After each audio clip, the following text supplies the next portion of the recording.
कांके लागू पाँव, बलिहारी गुरु आपने, गोविंद दियो बताए। सभी को मेरी तरफ से हैप्पी टीचर्स डे। 5 सितंबर को हमारे पहले उपराष्ट्रपति डॉक्टर सर्वपल्ली राधाकृष्णन के जन्मदिन पर शिक्षक दिवस है, वो मनाया जाता है। अपन इसके बारे में चर्चा करेंगे। बिना शिक्षक के हमारा जीवन है वो अंधेरे में है। हमें ज़िंदगी देने में हमारे माता पिता का हाथ है और मार्गदर्शन देने में सबसे बड़ा योगदान है वो एक गुरु का होता है। तो आप सभी का और मेरा सबके जीवन में गुरु का अहम योगदान है। आज उन्हीं की बदौलत से हम इस जगह है वो खड़े हैं। अगर वो नहीं होते तो हम इस जगह शायद ही होते। गुरु है,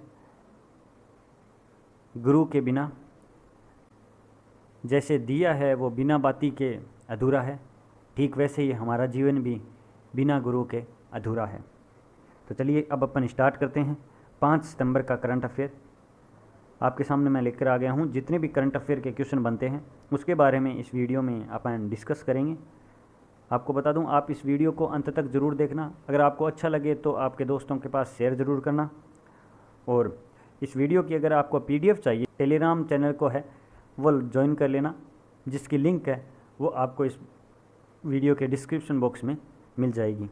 तो चलिए देर नहीं करते हुए अपन स्टार्ट करते हैं। आज का पहला क्वेश्चन ये रहा आपकी स्क्रीन पर। 12वें डिफेंस एक्सपो 2022 की मेज़बानी कौन सा राज्य करेगा? तो इसकी मेज़बानी कौन सा राज्य करेगा?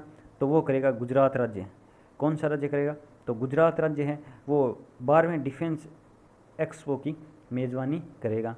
अब गुजरात करेगा तो गुजरात है वो कहाँ है? इस टाइप का मैप है गुजरात, और गुजरात में सबसे ज़्यादा तटीय सीमा है वो लगती है। तो गुजरात के CM कौन है? तो विजय रूपाणी है। गवर्नर कौन है? आचार्य देवव्रत है। कैपिटल आप सबको पता ही होगी, गांधीनगर है। अब इसके बारे में क्या कुछ फेमस है और क्या कुछ योजना चलाई है उसके बारे में चर्चा करते हैं। तो सबसे बड़ा टॉय म्यूजियम है वो गुजरात में है।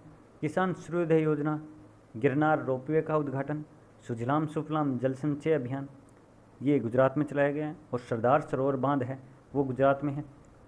और गुजरात में गिरी नेशनल पार्क है।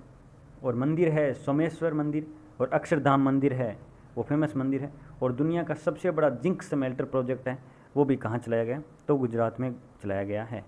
और गुजरात में सरदार पटेल जी की है वो सबसे बड़ी मूर्ति भी है, जिन्हें लौह पुरुष के नाम से भी जाना जाता है। वो कौन सी नदी पे है उसके बारे में आप मुझे कमेंट बॉक्स में ज़रूर बताएंगे। किस राज्य ने ई-रिसिप्ट 2.0 को शुभारंभ किया है? तो किस राज्य ने ई-रिसिप्ट 2.0 का शुभारंभ किया है? तो ये उड़ीसा राज्य ने किया है। किसने किया है? तो ये उड़ीसा राज्य ने है वो किया है। तो उड़ीसा की कैपिटल क्या है? तो उड़ीसा की कैपिटल है भुवनेश्वर। वहाँ के CM कौन है? तो वहाँ के CM है नवीन पटनायक साहब। गवर्नर कौन है? तो गणेशी लाल। वहाँ की पॉलिटिकल्स के बारे में थोड़ा जानकारी लेते हैं। तो लोकसभा की सीटें हैं 21, राज्यसभा की सीटें हैं 10, विधानसभा की सीटें हैं 147। अभी टोक्यो ओलंपिक हुआ था तो उसमें भारतीय महिला हॉकी टीम और पुरुष हॉकी टीम दोनों को स्पॉन्सर किसने किया था? तो वो उड़ीसा ने ही किया था। और पेटा इंडिया द्वारा हीरो टू एनिमल अवार्ड मिला है नवीन पटनायक जी को। और यहाँ पे वेलर द्वीप है जिसका नाम 2015 में APJ अब्दुल कलाम कर दिया था। यहाँ पे करंट में क्या कुछ चलाया गया? तो मिशन 0F योजना स्टार्ट की गई है। स्वच्छ बिंदु सागर पहले स्टार्ट किया गया। सबसे बड़ा हॉकी स्टेडियम है वो कहाँ है? तो राउरकेला में है। और अभी 10 साल के लिए संरक्षण पर ले लिया है उड़ीसा सरकार ने हॉकी को। तो चलिए अब अपन नेक्स्ट क्वेश्चन पर चर्चा करते हैं। वीडियो अगर आपको अच्छा लगे तो शेयर ज़रूर करना अपने दोस्तों के पास। ब्रिक्स देशों द्वारा संचालित न्यू डेवलपमेंट बैंक ने किस देश को नए सदस्य के रूप में मंजूरी दी है? तो किस देश को नए सदस्य के रूप में मंजूरी दी है? तो ये दी है बांग्लादेश को। किसको दी है? तो बांग्लादेश को दी है। तो बांग्लादेश की कैपिटल क्या है? तो वो है ढाका है। कौन सी कैपिटल है? ढाका है। और अभी बांग्लादेश में नया सोशल मीडिया प्लेटफॉर्म है वो भी इनका खुद का बनाया गया है। उसका क्या नाम है? तो जोग सोशल मीडिया है। तो ब्रिक्स में कौन कौन से हैं कंट्री आती है? तो ब्रिक्स में आती है ब्राज़ील, रसिया, इंडिया, चाइना और साउथ अफ्रीका। ब्राज़ील, रसिया, इंडिया, चाइना और साउथ अफ्रीका, जिसकी स्थापना सितंबर 2006 में हुई थी, लेकिन पहली बार ब्रिक्स सम्मेलन 16 जून 2009 में आयोजित हुआ था। और अब कितनी कंट्री को मंजूरी दे दी है, टोटल कितनी हो गई है, तो ये 3 हो गई है। New development India, new development में 3 है, वो कंट्री को जगह दी है। भारतीय पैरा एथलीट प्रवीण कुमार ने ऊंची कूद T40 में कौन सा पदक जीता है? तो इन्होंने कौन सा पदक जीता है? तो इन्होंने जीता है वो रजत पदक है, वो अपने नाम किया है। कौन सा पदक अपने नाम किया है? तो इन्होंने रजत पदक है वो अपने नाम किया है। किस मंत्रालय ने शिक्षक दिवस के से शिक्षक पर्व 2021 का आयोजन किया है? तो ये किस मंत्रालय ने किया है शिक्षक पर्व का आयोजन? तो ये शिक्षा मंत्रालय ने किया है, जो 17 सितंबर तक चलेगा। और इसमें हमारे राष्ट्रपति जी रामनाथ कोविंद जी हैं, वो 44 लोगों को है वो शिक्षक दिवस के पर्व पर इन्हें पुरस्कार देंगे। तो ये कब तक चलेगा? तो ये 17 सितंबर तक चलेगा। और किस मंत्रालय ने किया है? तो ये शिक्षा मंत्रालय ने किया है। अब शिक्षक दिवस आप सबको पता ही होंगे, पहले उपराष्ट्रपति डॉक्टर सर्वपल्ली राधाकृष्णन के जन्मदिन पर है वो मनाया जाता है। उनका जन्म कब हुआ था? तो उनका जन्म हुआ था 5 सितंबर 1888 में जन्म हुआ था। और 1962 से हर साल है वो 5 सितंबर को शिक्षक दिवस के रूप में मनाया जाता है, 1962 से। तो ये याद रखना। WBGFA पुरस्कार समारोह कब आयोजित होगा? तो ये WBGFA पुरस्कार है वो 6 अक्टूबर को आयोजित होगा। कब होगा? तो 6 अक्टूबर को आयोजित होगा। तो WBJFA मतलब पश्चिम बंगाल फिल्म पत्रकार संघ पुरस्कार। तो इसका पूरा नाम है पश्चिम बंगाल फिल्म पत्रकार संघ पुरस्कार। तो आप ये याद रखना, जो 6 अक्टूबर से है वो आयोजित होगा। पैरा ओलंपिक में कई पदक जीतने वाली भारतीय पहली महिला कौन बनी है? तो ये पहली महिला कौन बनी है? तो ये अवनी लेखरा बनी है। कौन बनी है? तो ये अवनी लेखरा है वो बनी है। तो कई पदक जीतने वाली कौन बनी है? तो अवनी लेखरा बनी है। और हाँ, आपको बता दूं, अभी अपने टोक्यो पैरा ओलंपिक में 4 गोल्ड मेडल है वो आ गए हैं। और अब तक भारत की झोली में 13 मेडल है वो आ चुके हैं। और मनीष नरवाल ने P4 मिक्स्ड 50 मीटर में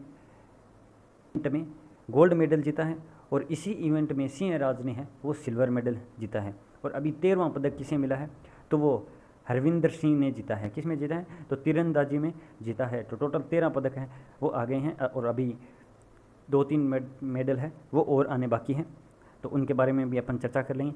भारत और किस देश के मध्य मानव रहित वाहन के लिए समझौता हुआ है? तो भारत और किस देश के मध्य हुआ है? तो इसका सही आंसर है वह अमेरिका के मध्य। किसके मध्य हुआ है? तो ये अमेरिका के मध्य हुआ है। तो अमेरिका की कैपिटल क्या है? तो अमेरिका की कैपिटल है वो है वाशिंगटन DC। और वहाँ के राष्ट्रपति कौन है? तो जो बाइडेन है। और वहाँ के उपराष्ट्रपति कौन है? तो कमला हैरिस है। तो आप ये याद रखना। आपको काफ़ी बार मैंने बता दिया है, आप कमेंट में बताना मेरे को कि जो बाइडेन की 2 बुक हैं वो फेमस है, उनका क्या नाम है? तो आप उनके बारे में कमेंट बॉक्स में ज़रूर बताना, तभी पता चलेगा कि आप करंट अफेयर पढ़ते हैं या फिर ऐसे ही टाइम पास करते हैं। नेक्स्ट क्वेश्चन देखते हैं। योगी शिंदे सुगा सितंबर 2021 में किस देश के प्रधानमंत्री पद से इस्तीफा देंगे? तो योगी शिंदे सुगा ये किस देश के प्रधानमंत्री हैं? तो ये है वो जापान के प्रधानमंत्री हैं। तो जापान के प्रधानमंत्री सितंबर 2021 में हैं, वो अपने पद से हैं, वो इस्तीफा देंगे। कब देंगे? सितंबर 2021 में। और नए कौन बनते हैं उनके बारे में भी अपन चर्चा ज़रूर करेंगे। तो चलिए नेक्स्ट क्वेश्चन देखते हैं। कर्नाटक में प्रौद्योगिकी संस्थान में पुस्तकालय का उद्घाटन किसने किया है? तो प्रौद्योगिकी संस्थान में पुस्तकालय का उद्घाटन किसने किया है? तो हमारे गृह मंत्री जी अमित शाह जी ने किया है।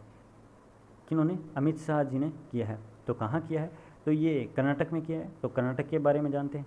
तो कर्नाटक के कैपिटल क्या है? तो कर्नाटक की कैपिटल है वो है बेंगलोर। और वहाँ के सीएम कौन है, तो वो नए बने हैं, वो है बसवराज बोम्मई। और गवर्नर भी नए बने हैं, उनका नाम है थावरचंद गहलोत। दुनिया का सबसे लंबा प्लेटफॉर्म है वो हुबली नदी पर बन रहा है। अलमाटी बांध है वो कृष्णा नदी पर है। कृष्णराज सागर बांध है वो कावेरी नदी पर है। नेशनल पार्क कौन कौन से हैं, तो बांदीपुर, अंसी, नगरहोल, कुदेरमुख, ये यहाँ के नेशनल पार्क हैं। तो चलिए नेक्स्ट क्वेश्चन देखते हैं। इंजीनियर्स इंडिया लिमिटेड की पहली महिला सीएमडी कौन बनी है, तो इंजीनियर्स इंडिया लिमिटेड की पहली महिला सीएमडी कौन बनी है, तो वो बनी है वर्तिका शुक्ला। कौन बनी है, जो वर्तिका शुक्ला जी हैं, ये इंजीनियर्स इंडिया लिमिटेड की पहली महिला सीएमडी बनी है, तो ये याद रखना। प्रतिष्ठित वैश्विक एटीडी का सर्वश्रेष्ठ पुरस्कार किसने जीता है, तो ये पावर ग्रिड ने जीता है। तो इसका सही आंसर है वो है पावर ग्रिड। पावर ग्रिड ने कौन सा प्रतिष्ठित वैश्विक पुरस्कार जीता है, तो ये जीता है एटीडी का, तो आप याद रखना। नेक्स्ट क्वेश्चन देखते हैं। किस एजेंसी के मार्स रोवर ने वापसी के लिए पत्थर का पहला नमूना प्राप्त किया है, तो मार्स रोवर ने पत्थर का पहला नमूना प्राप्त किया है, तो ये किस एजेंसी का है, तो ये नासा एजेंसी का है। किसका है, तो ये नासा का है। तो नासा का है। तो नासा की स्थापना कब हुई थी, 29 जुलाई 1958 में हुई थी। हेडक्वार्टर है वाशिंगटन डीसी। और नासा की फुल फॉर्म आपको पूछ ले तो वो क्या है, तो national aeronautics and space administration. National aeronautics and space administration, ये नासा की फुल फॉर्म है। Next question. सबसे ज़्यादा गोल करने वाले फुटबॉल खिलाड़ी कौन बने हैं, तो ये कौन बने हैं, तो ये क्रिस्टियानो रोनाल्डो बने हैं। कौन बने हैं, क्रिस्टियानो रोनाल्डो है वो बने हैं। इनके पहले गोल 109 थे, अब इन्होंने गोल और कर दिया है, वो टोटल 111 गोल है, वो कर कर इनका रिकॉर्ड बन गया है और ये पहले स्थान पर है। World photographer of the year 2021 का पुरस्कार किसने जीता है, तो world photographer of the year 2021 का पुरस्कार किसने जीता है, तो ये एलजांद्रो प्रेटो ने जीता है। किसने, एलजांद्रो प्रेटो ने जीता है इन्होंने। तो आप अगर फ़ोटो के शौकीन हो तो आप भी फ़ोटो में अपना 100% दें, फोटोग्राफी में अपना 100% दें। क्या पता आपके भी ये अवार्ड है वो नाम हो सकता है, कोई बड़ी बात नहीं है। तो ये लास्ट डोज का क्वेश्चन है, इसका सही आंसर गोवा है। काफ़ी लोगों ने सही दिया। गोवा है वो क्षेत्रफल की दृष्टि से सबसे छोटा राज्य है। काफ़ी लोगों ने फैक्ट के साथ है वो आंसर दिया, उनका बहुत बहुत आभार। तो इस क्वेश्चन का सही आंसर आप मुझे कमेंट बॉक्स में ज़रूर करना। और अगर आपको वीडियो अच्छा लगा है तो दोस्तों के पास शेयर ज़रूर करना। और PDF के लिए टेलीग्राम चैनल को है वो ज्वाइन कर लेना। तो चलिए अब मैं आपसे आगे लेता हूँ। जय हिंद, जय भारत, धन्यवाद।